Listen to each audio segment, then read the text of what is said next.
Let's be honest, your mom probably had a point about your phone habits, but the phone itself isn't the problem. It's how you're using it. Think of it like a hammer. If you keep hitting your thumb, you adjust your grip. You don't blame the hammer. A hammer can also dig a hole or split wood. It's a versatile tool. Your smartphone, often seen as a source of mental clutter, can be used in a completely different way. It doesn't have to be a constant source of distraction, anxiety, and sadness. It can actually strengthen your mind. It can help reduce worry and help you learn in ways that support your deepest goals. Most of us have decided all screen time is bad. Given how destructive smartphones seem, it's fair to ask if using them productively is even possible. Maybe the device itself is just harmful. But if it's not, how can we use it to improve ourselves? And if there is a productive path forward with smartphones, what can that teach us about handling the next big technological tool for humanity? To find a way forward, we need to go back to the beginning.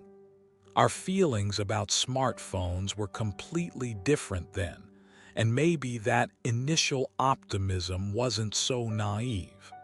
Remember the original promise of the smartphone. What did you imagine it doing for you? What dreams did you have for this incredible innovation before you fell into habits that slowly made you more miserable and contributed to that feeling of mental fog? In 1994, IBM released the Simon. It sold poorly, likely because of the high price, but it was technically the first smartphone. The first truly popular smartphone came in 1999. If that confuses you, it's because you've forgotten about the BlackBerry. It was a business-focused device whose main appeal was email and a novel messaging system. It was still a phone almost entirely focused on communication. The negative side effects we associate with smartphones today didn't appear until almost a decade later. The first iPhone launched in 2007, followed by the first Android phone in 2008. This was an innocent and exciting time. Most of us were simply enthusiastic about the possibilities of a computer the size of a calculator that fit in our pocket. Those early phones had web browsers, games, and apps with endless potential.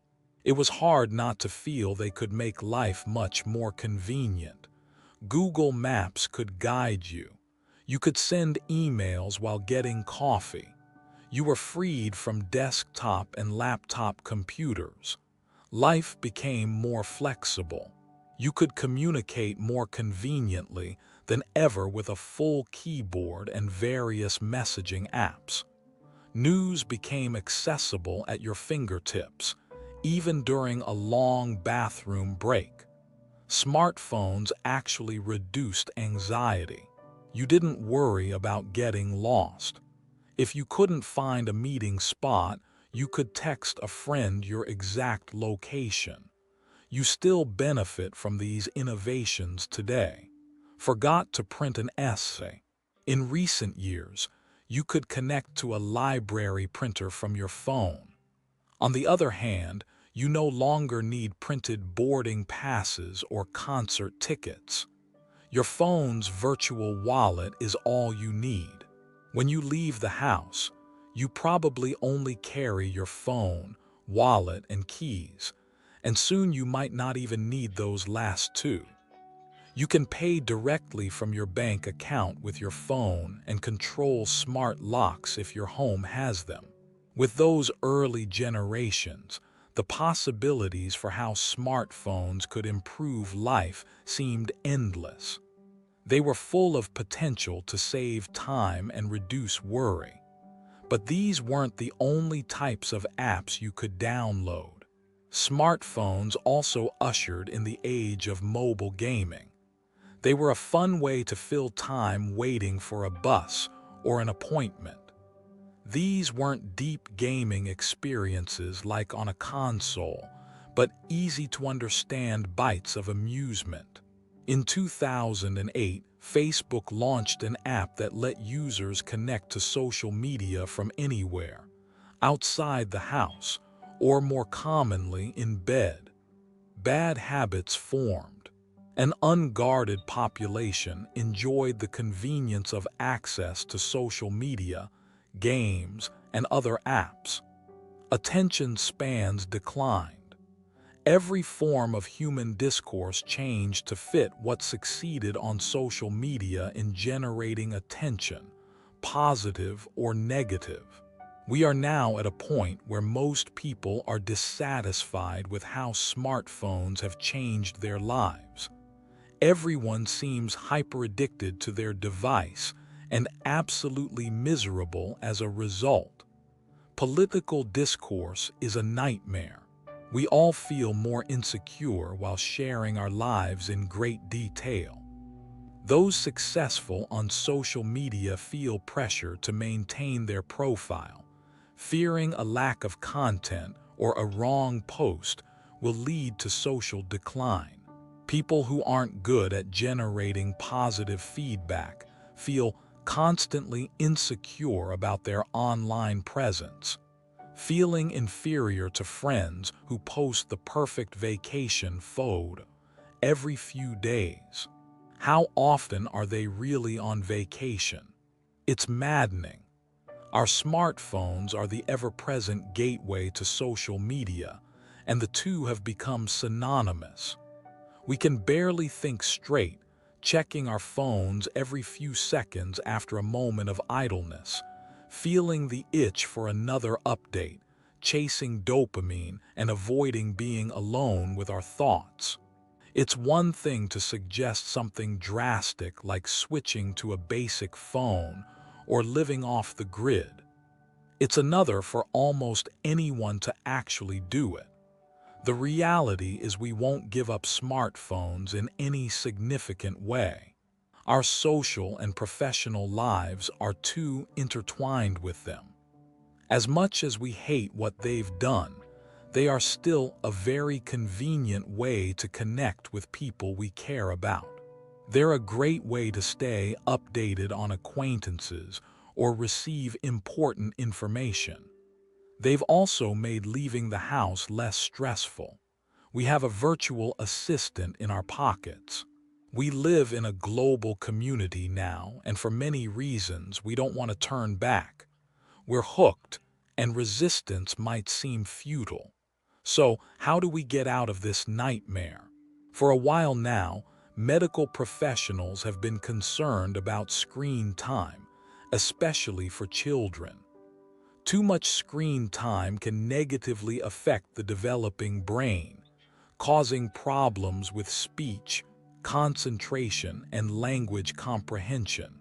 It can literally reduce gray matter in a child's brain.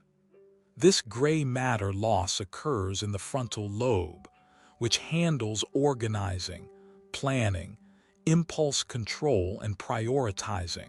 It can also reduce gray matter in areas involved in suppressing socially unacceptable impulses and reward pathways. In adolescence, social media can regularly trigger anxiety and depression. It is rewiring brains in ways we don't fully understand, but should be greatly concerned about. In-person conversation is important for reducing stress and releasing feel-good chemicals. When adolescents are on social media too much, they're not physically meeting others or engaging with family, missing out on these important benefits. For adults, too much screen time is also linked to anxiety and depression.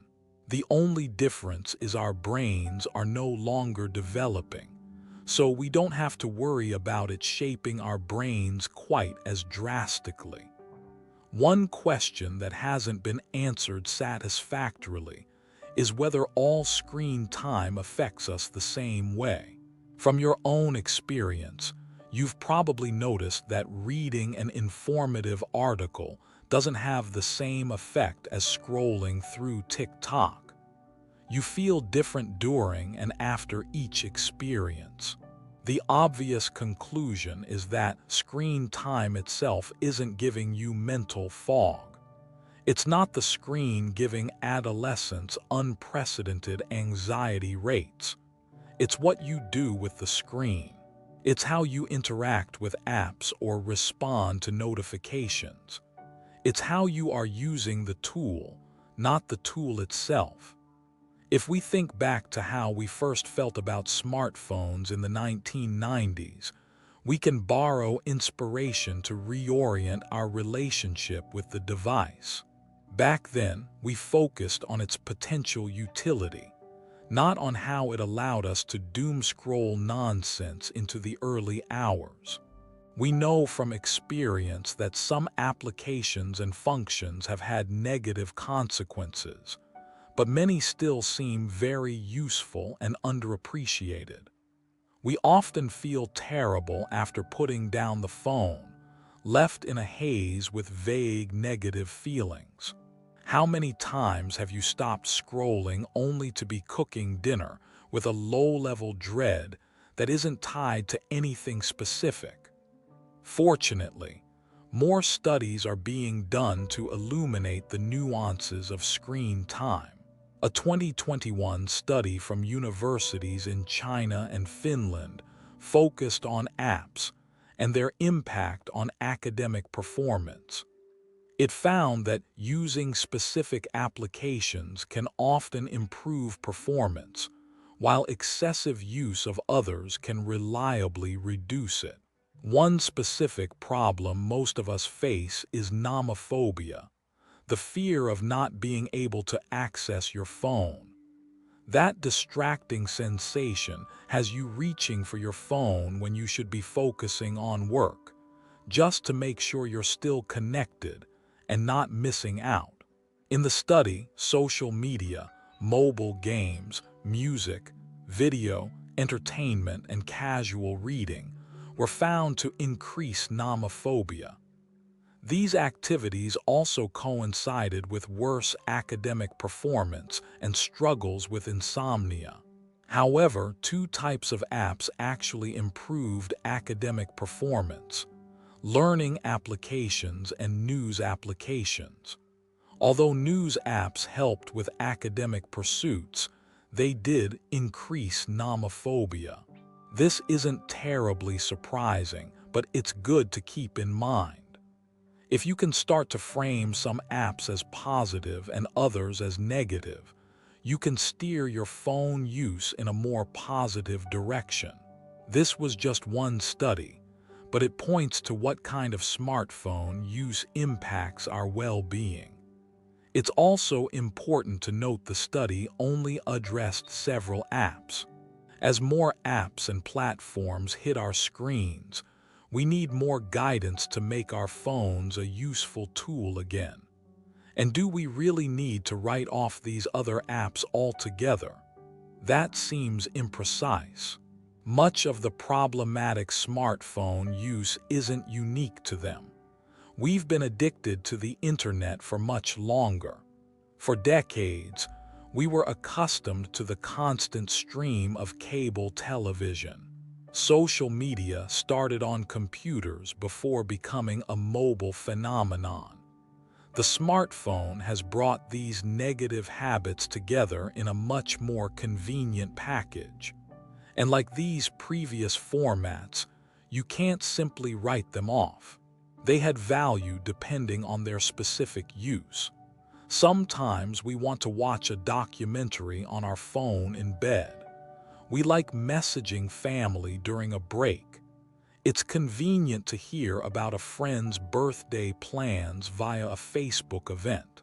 These are all examples of phone use that probably don't cause anxiety or mental fog. They're just pragmatic uses of a tool. Writing off these specific applications doesn't seem fair or thoughtful. If you're concerned about the impact of the companies behind these platforms, that's fair. But if we focus on their impact on our well-being, we need a more nuanced approach. To unravel these layers of negative phone use, we have to look not just at different types of apps and label them good or bad, but also understand why and how we use them to make a proper assessment. Video apps like YouTube can be distracting and feed us misinformation, but they can also enlighten us with brilliant video essays. You can find great information browsing the internet. You can truly connect with others in a meaningful way on social media. That's not what most of us use them for, but the initial promise of social media was to connect, and it still does that on some level, even if, on a larger scale, it's tearing us apart. Dismissing any type of phone use altogether will limit it needlessly as a tool. But if we evaluate our phone use based on why and how we are engaging with it, we can start to wield our hammer with greater precision. Before you know it, you'll have built your own deck while calming your mind. In a recent academic journal, author Saqib Noahs described the need to evaluate phone use based on motivations and outcomes, instead of just looking at how specific apps affect us. The idea is to consider the intention and results of our specific use. When we use a phone for deliberate and productive purposes, he calls it effectual. When we use it compulsively and unproductively, it's ineffectual. When the phone produces bad outcomes like depression, anxiety, and sleep disturbances, it's problematic use. If we want to use the phone as an effective tool and avoid negative effects, we should evaluate it as honestly as possible. Ask yourself, are you trying to do something productive? Did you deliberately make an effort to engage with it, or is your phone use compulsive? You've probably had the experience where you're doing an activity, blink, and suddenly you're scrolling a friend's feed. Or you felt a vibration and compulsively checked a meaningless update. What keeps you up at night? Scrolling Instagram or playing another round of a game? You probably have a good idea of what's causing you to lose sleep, and you should take that seriously.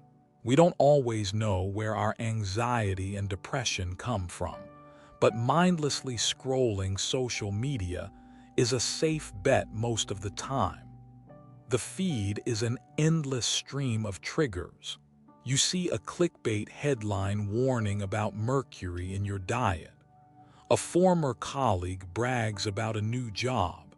Someone is mourning a death while the next person celebrates an accomplishment. You put down the phone with your head filled with reasons to feel bad about yourself and the world.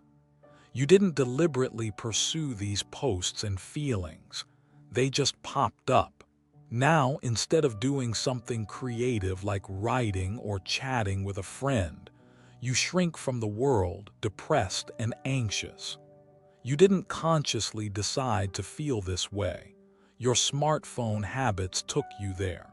But if you wrote down those negative feelings and where they came from and made conscious decisions to avoid them, you could navigate your phone more effectively. In pursuing healthier phone habits, we can't be naive about the seductive nature of the feed. Some of us need to get rid of social media altogether to avoid getting sucked in. We don't have the defenses to stop it and have to go cold turkey, like quitting smoking. In some cases, recent technological developments have improved how we consume media. Television and movie streaming services took us from passively absorbing cable TV to making conscious decisions about what to watch. It may result in us sitting on the Netflix menu for half the night, but at least we made a deliberate choice. In general, we could use more information on what phone use is ineffectual and what is harmful. The study about academic performance offered good insight, but it's only a taste. I often wonder about gamified learning apps. On one hand, they teach helpful information like languages, but they lean into triggering the reward center in our brains to string us along. Duolingo, for example, tries to trigger a dopamine response with its achievement system and plays on our nomophobia with reminder icons. These gamified apps try to get us to play them compulsively. I wonder if the results suffer. Studies suggest we don't necessarily learn more from them compared to traditional methods, but we do enjoy the process more. These studies are from educational environments, however, not reflective of home use. Ultimately, we need to constantly recalibrate our phone use and question what our habits are doing to us. Do they enrich our lives or make us depressed and irritable? In the absence of perfect information, you can try to be more thoughtful and deliberate. You can turn off notifications and ignore your feed. You can take time to stop and consider everything you do on it, reminding yourself regularly to avoid the ineffectual and the problematic. There's a useful tool here just waiting to be born anew. We just need to reassess our habits, recalibrate our hammer swing, and be prepared for the next innovation that offers exciting possibilities, but also a new suite of potential consequences for our well-being. In addition to our phones, a new tool arrived just a few years ago, and we're still figuring out how to best use it: AI. It can save us a lot of time but can also take away our critical thinking ability. It can inform decision-making positively, but may mislead if the reporting isn't checked. For some creators, it enables projects that were prohibitively expensive, but it can also replace workers who would have been hired. We have an opportunity with AI to at least try to use it thoughtfully in our own lives. We can't control what the world does with it, but we can use it in a way that won't erode valuable skills and eliminate human creativity. It is a tool, after all. We can decide how to use it and how best to swing. As with smartphone use, we can work towards values that keep the technology from causing more harm than good. If we want to keep our use of AI deliberate and avoid slipping into compulsive behavior, we need to be wary of it casually slipping into our routines. You may have noticed Google's Gemini giving you a summary at the top of search results, or Meta's AI summarizing a discussion. These are AI uses that are borderline forced on us, sneakily inserted into our online habits. The Gemini answers often don't accurately reflect the best sources from search results. You need to verify the source yourself to see if it's reputable and actually answers your question. Fortunately, Google does place the content Gemini is sourcing next to the AI answer. On Facebook, AI summaries of chats might seem harmless but point to a larger issue. It threatens one of the few positive features of these platforms: the social part. Increasingly, content in our feeds and the pages themselves are generated by AI. The images that grab our attention and the copy and posts are not of human origin. Now, the summary of chats is AI, potentially based on a mix of human and AI commenters. Everything is starting to feel unreal. It feels less like the output of human beings and more like a social facade. If these trends continue, these networks will no longer be social. We won't be connecting with others. We'll be engaging with AI content and people who may not even be real. All of this is actively negative. It erodes our sense of reality online and disconnects us from real people. The only potential positive is that we might pursue human connections outside of a social media landscape that no longer feels human. While AI is used in many unseen ways, we should seize what's in our control and prevent ourselves from compulsively using it. One of the most common deliberate uses of AI is to generate writing. Office workers use it for emails and proposals. Students use it to structure essays. A polite way of saying it writes papers for them. Writing is laborious. It takes mental effort. Not everyone chooses a field that requires it, but it's an important skill that benefits humanity and the individuals who need it for work or hobby. We generate ideas in writing that don't occur otherwise. It allows us to explore a topic in depth to find new conclusions. Writing is where we learn to make a substantive argument. This is a valuable skill students miss out on when AI writes for them. These are skills almost everyone would benefit from having.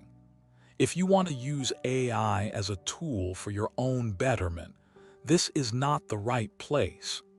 There is writing work that is redundant and distracting from your main pursuits, like compiling meeting notes. Using AI, there seems like a net benefit. When deciding how to wield your tool, try to distinguish between writing that is good for the mind and writing that just wastes your time. This distinction isn't always obvious, but it should be a useful guiding principle. AI is now being used for professional creative purposes. A recent holiday commercial for Coca-Cola was generated almost entirely by AI, and the technology is starting to be used in film. Many are concerned this overuse is replacing creative jobs. In our growing reliance, there are ethical considerations. Is it wrong to replace jobs with AI to save money? If you have a project you want to get off the ground, but the only way is to use AI for images, is that wrong? The project wouldn't have happened otherwise. There's also the power and water consumption to consider. Google alone has admitted that due to the ever-increasing need for AI data centers, its power consumption has increased by 50%. When the energy sector produces a large percentage of greenhouse gases, is using power-hungry AI acceptable? Putting ethics aside, we have to consider the practical implications.